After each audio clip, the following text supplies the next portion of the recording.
This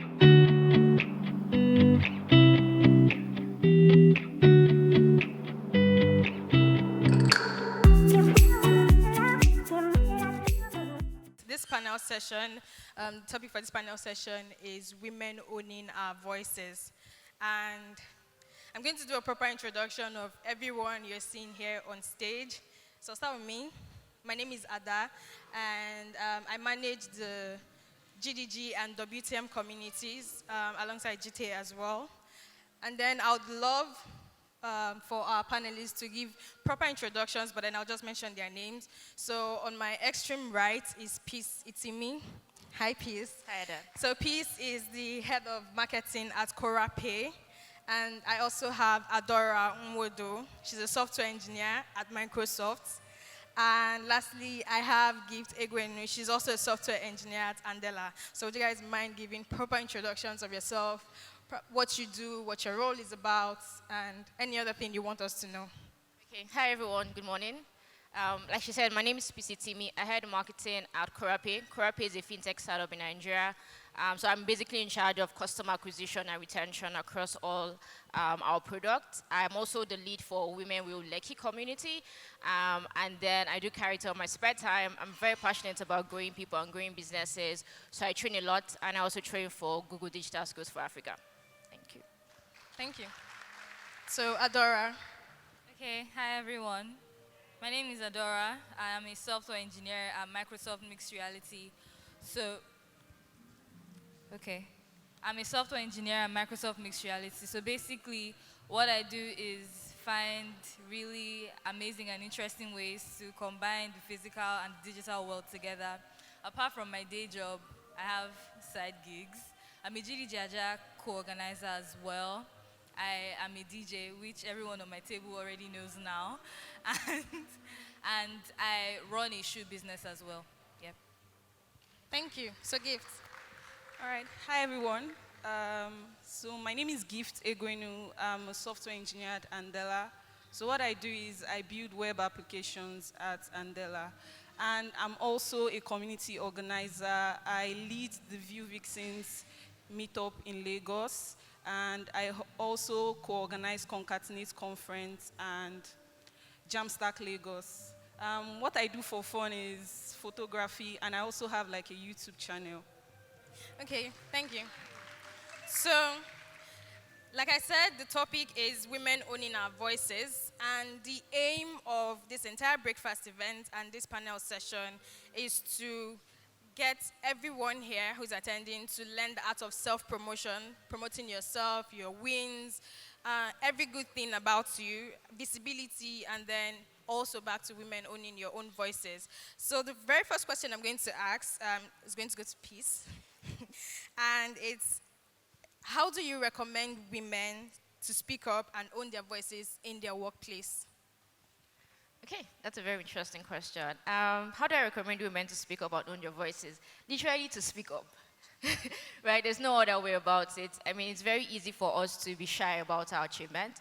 So I think the very first thing is to own it. There's one quote I like very much that says, it's not bragging if it's fact. So as long as you know that what you are doing, you have the skills, you have the expertise, you have some experience, as long as you know it, then own it and keep talking about it. Because at the end of the day, if we don't promote ourselves, people might never know that you're that good. They might never recognize it. They might not ever give you the achievement. So we can't be waiting for somebody else to say, oh, you do good work. If you know you do good work and you have the skills, sometimes say, oh, I did this, or I did achieve this week, or I learned this week. You have to be able to just speak up.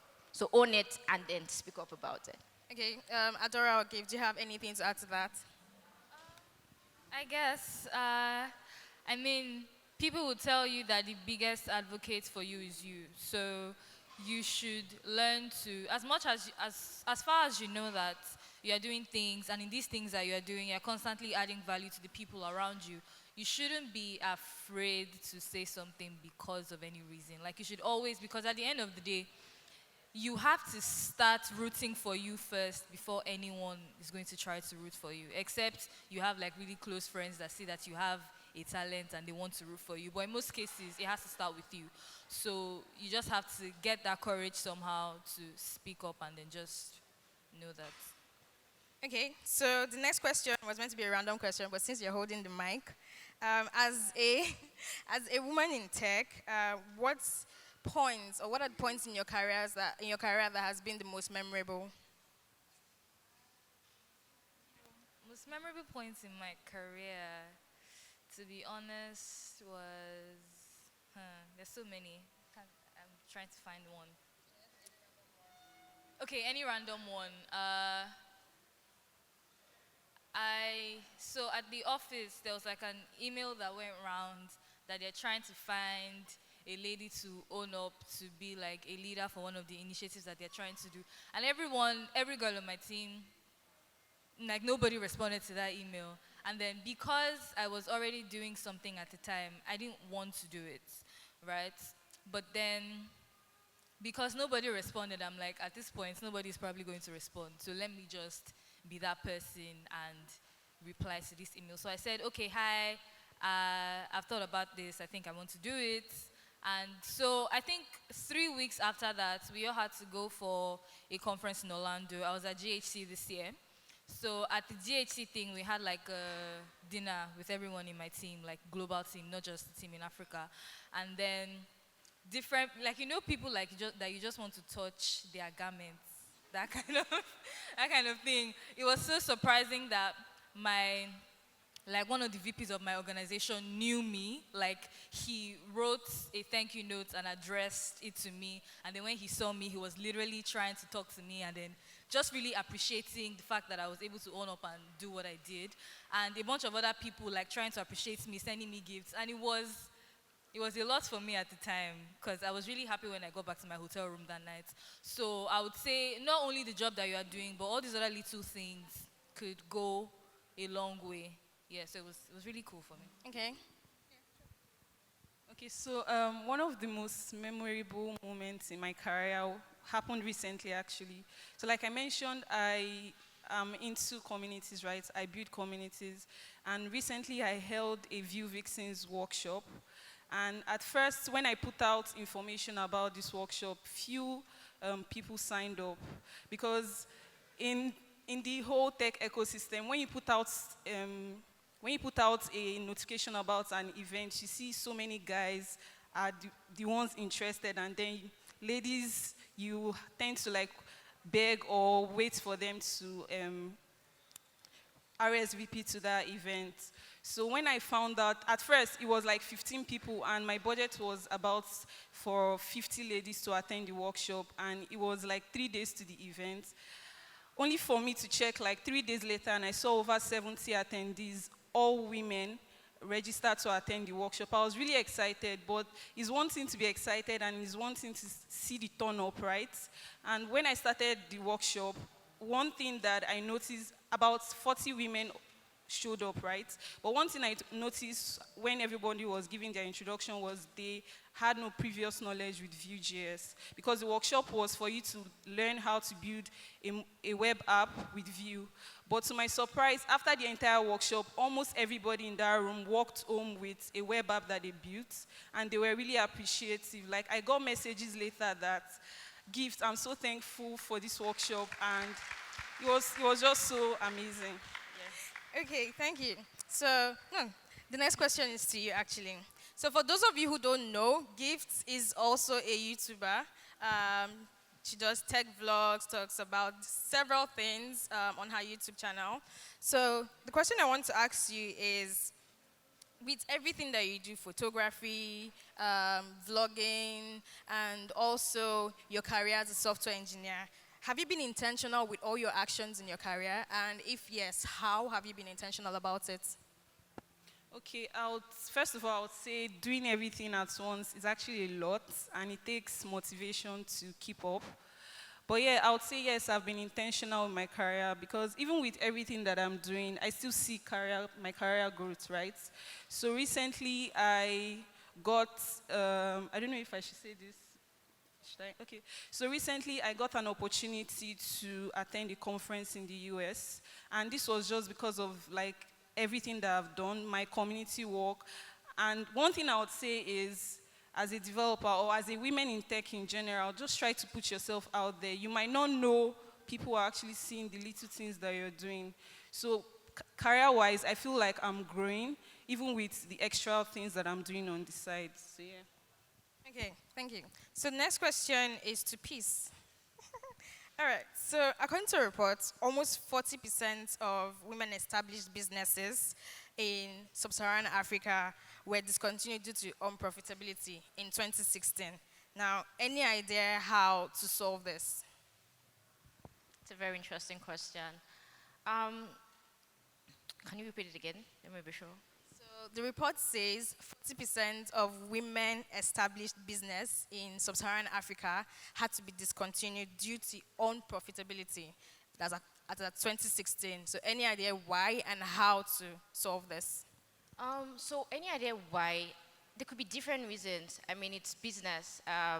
Lots of businesses fail. I mean, if we look at the stats, there are going to be a lot of men-owned businesses that also fail, right? So there could be different reasons. But I would say that it's very important for us women because it's very easy for women to wait till they are super successful before they start asking for a co-founder, before they start asking for grants, before they start asking for investors. And sometimes you need those things to actually scale up. You need those things to actually survive as a business.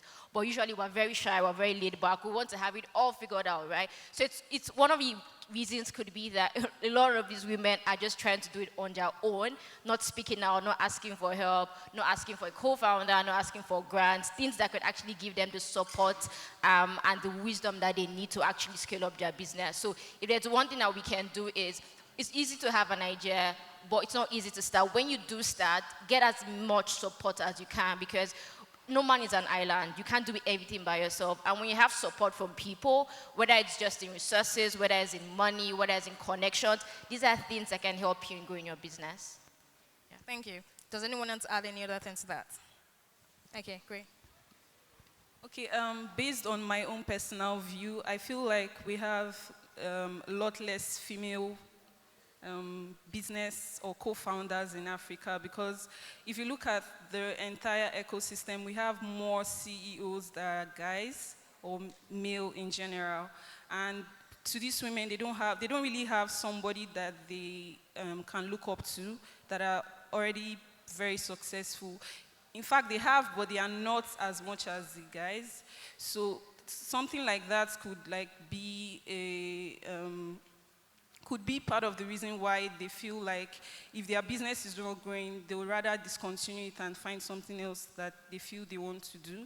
But something that I would say or I would suggest to solve that problem is to come together like we should have, the way we have women tech makers, we can also have network of female co-founders and founders that they can discuss their wins, their struggles, and you see that things would improve. All right, thank you very much. Okay, so I'll be asking one last question, and we'll be taking just 2 questions from the audience if anyone has any question. So the last question is to you, Adora. Now, what ways do you think you and every other woman out here can be more visible in your career and in their career? Visibility is quite tricky. I mean, there are even some people that would rather not be visible. I don't know why, but there's some people like that. I think I used to work in advertising before, so pardon me if I say a lot of things that might not make sense. But I would say it goes back to brand building in a way, and one of the questions that you asked, being deliberate about most of the steps that you make, because it's very important. Good things happen by chance, yes, but there are some things that you have to plan. There's some things that you have to decide. There's some plans that you have to make for things to just go the way you want it to. At least you should have like a plan or something in your life in general that by XYZ time, I want to have accomplished this and done this and done that. Visibility in your career helps a lot. And how you would do that is by being intentional about building your brand. I mean, it could start with something really little, right? Putting up like a website of yourself, right? Then being intentional about, and also when it comes to you building your brand, you need to identify the kind of human being that you are, right? So you use that as how you want to deliver the message to whatever audience that you're choosing to connect with. If you decide that when you have that, you can now decide to choose, I don't know, social media is also really important in my opinion. I think LinkedIn is a good place for you to be, Twitter is a good place for you to be, and just being deliberate about communities that you join on social media and conversations that you have on social media, being, what? Okay, being deliberate about these sort of things, to be visible. That means being visible means people need to see you, right? And for people to see you, you need to position yourself so that you can be seen. So you need to do all these things so that you are, and sometimes visibility actually helps you get some kind of opportunities that you wouldn't have had access to initially. So I would advise you that it's just nice to be, put yourself in that place, like put yourself together so that you can be visible when that good opportunity comes, and also make sure that you also have the knowledge needed. So when that good opportunity comes and you are required to do things, you will be able to get it and not just be one of the people that were supposed to get it but didn't. Okay, so peace, yeah. I think that's a very good advice. I would just say tell your story. And don't wait till you have success story. I think it's one of the things that people wait for. I need to finish that course first, and then I will now post the picture of the certification. Or I need to, first of all get a job and maybe get a promotion. Not necessarily, right? Telling your story means that you can also tell your progress story. So I just started the course today. It's going to take me 3 months, but hey, I'm learning a course. Some people might just follow your journey, get inspired by it. That's also visibility. So don't wait to necessarily have it all figured out, because sometimes branding can seem like it's a long shot. You feel like you have to do a lot of things to get put together before you start putting yourself out there. Everybody here at least has a social media account. You can start with that to gain visibility by just sharing your progress story and just letting people know who you are. We're not saying fake it till you make it, but we're saying be yourself and let people know that you are improving every day. If something good happens and you want to share it, feel free to share it. If you're learning something today, feel free to share it. Just make sure that on the platforms where you're already comfortable using, that you're telling your story every day. Okay. Okay, thank you. So we're taking just 2 questions. We've talked about how to be visible, how to own your voice, and how to just sell yourself and promote yourself. Does anyone have any question from the audience? Okay, get you.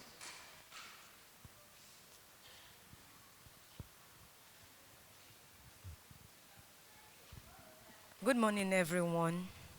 I'm Caroline. So the question I want to ask is that how can a woman in tech also be successful in another business apart from tech?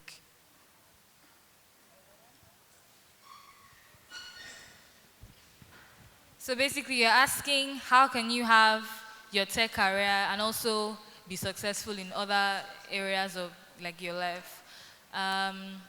I don't know if people consider me successful, but I'll use myself as an example. So I currently have, like I said, I have my day job, which is a software engineer at Microsoft. And I have a YouTube channel as well. I actually forgot to say that. We have a YouTube channel. And then, I have my shoe business, and then I do a bunch of other things, right? I don't take my DJing seriously, but I like to mix music, and I love it so much. I think it's important to learn to prioritize things, right? You don't have to do 1 million things at the same time. But to be honest, if there are things that you really love to do, you should find time to do that. Learn to prioritize your time so that you can be like productive in things that you have to do. I know Lagos is a hard place to live. Even like this past week alone, traffic has been very annoying. And then imagine having things to do and spending that much time on the road. Before you get to the house, you are tired. Then you sleep. And this thing you said you wanted to do, maybe like if you had like a side business where you sell things from China or anything like that, even responding to DMs, you get tired. It's understandable and I get it. But you need to learn to motivate yourself. Because if you don't, it's going to get a lot harder for you. And then at some point, you're not going to feel like this thing that you once loved or this thing that you once had interest in, you want to do anymore, then you're going to drop it. And the truth is, for you to think about doing it in the first place, there was a reason why, right? So you need to always keep remembering that reason and keep motivating yourself to do things that matter to you and somehow find time to do it. Sometimes it might mean, for some people, it's not only time. And for self-motivation, it's not something that you might want to do alone. For example, if you are someone that has a goal of, I don't know, getting your body to a certain shape so that you can be maybe a model or whatever it is that you want to be, or do some things, I don't know, with that body, or just be like a fitness person or whatever. It's a goal that you have because maybe it's something that you like, but somehow you've not been able to do it because anytime you try, your body aches you and then you go home and you eat shawarma. You can find somebody, right, that has similar goals as you, that you guys do these things together and you share your progress. So there are little ways that you can do things to help motivate you, right? And it's also important to have people around you with maybe not the same goals, but people around you with positive energy that can actually help support you, because that thing means a lot. And sometimes you will feel down sometimes. It's normal to feel like, there's sometimes that I will just be like, oh, at this point, I want to just go and see my CSC certificates because it's a registered business, my shooting. And then my mom, my family members, my parents, my brothers, they keep me going sometimes when I get to that point where I feel like I'm not making as much money as I'm supposed to, or I'm not being innovative with my products as I'm supposed to. So these things happen. So sometimes having that support system, people that you can do things with and share your progress, and just learning to be disciplined so that you can do these things, I feel they matter a lot. Anybody? Okay, so my question is for three of you. Like, did you know, like, did you guys know, like, okay, like 3 or 4 years ago, like, this is where I was going to be, or this was what I was going to do? Or like discovering yourself, like, were you so sure, like, I'm going to be a software engineer, or like we die here, or you kind of found yourself along the way? So I don't know if everybody had a question. Our question is, 4 or 5 years ago, were we sure that we're going to be here? My answer is no, I wasn't. One of the very key lessons I've learned in life is that clarity comes in doing, right? You would never know the next step until you take the first one. So do I have big dreams? Yes, I do. I don't know where I'll be in 5 years, but I have an idea that I might be successful. The reason is because I'm currently doing that. So 5 years ago, all I did was be good, be very good at everything I was doing at that point, and to take up every opportunity I had. I think those are the 2 things that has really helped me, that at every point in my life, or whatever it is I'm doing, I'm trying to be the best. I'm trying to be as excellent as I can. And then when I see an opportunity, I'm not questioning it. I'm running after it. I will start doing it. And even if I start, I realize, okay, this is not for me. At least I know that that's not for me, and I can restrict myself back. Some people say, oh, I want to find my purpose. I want to find my passion. And you're sitting down, praying to God. It doesn't happen. You only know what you're passionate and good at by doing it. So if you are here already, that's fine. Keep learning what you're learning. Maybe at one point you wake up and say, oh, okay, coding is not for me. I want to do something else, but at least you know. So no, I didn't have an idea, but I kept taking different steps and being good and taking opportunities and collaborating and learning. And as I do, the next thing I want to do becomes clearer. The next opportunity becomes better over and over again. Okay, so thank you everyone. Thank you to the ladies who asked questions. And a very big thank you to you, Peace, Adora, and Gift. I'm pretty sure some of them might still be around. If you have questions that you are not opportune to ask them on stage, they'll probably be around to answer your questions, or you can get their contacts and reach out to them later on. It's fine if they reach out to you guys on Twitter, right? Okay, great. So a big round of applause for them, and thank you guys.